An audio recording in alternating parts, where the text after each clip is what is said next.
بنیادی طور پر جو ان کا کنٹریبیوشن ہے چودھری صاحب کا وہ یہ ہے کہ انہوں نے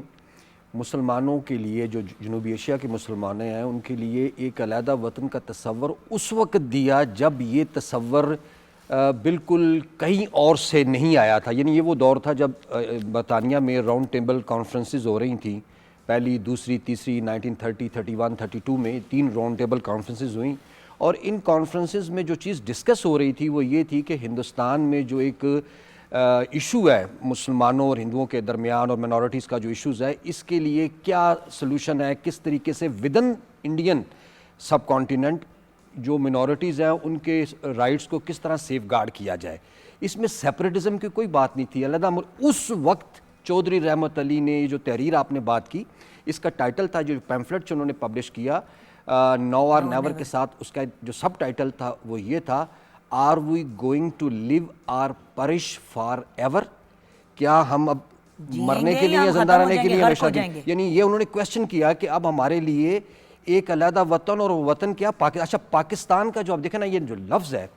اس میں اگر آپ ایک ایک اس کے حرف پر غور کریں تو انہوں نے اس میں ان علاقوں کو جو میجر مسلم میجورٹی ایریاز تھے، جس میں پی پنجاب ہے، اے افغانیہ سے مراد خیبر پختونخوا یا جو اس وقت نارتھ ویسٹ فرنٹیئر پروونس تھا، اسی طریقے سے ایس سندھ کے لیے ہے، اور ٹی این تان بلوچستان کے لیے ہے. تو انہوں نے باقاعدہ طور پر مسلم میجورٹی ایریاز کو سامنے رکھ کے یہ پاکستان، اور پاکستان کو اگر آپ اس کا لفظی مطلب دیکھیں تو اس کا مطلب ہے لینڈ آف پیور، پاک لوگوں کی سرزمین.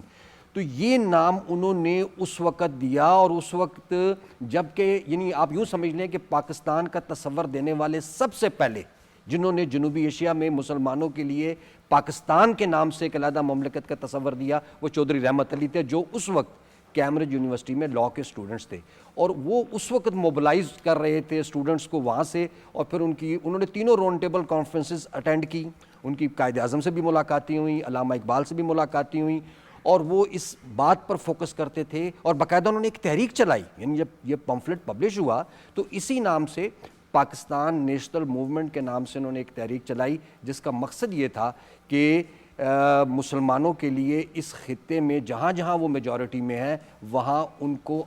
آزادی اور خود مختاری ملنی چاہیے، وہ آزاد ملک کی حیثیت سے زندگی گزاریں.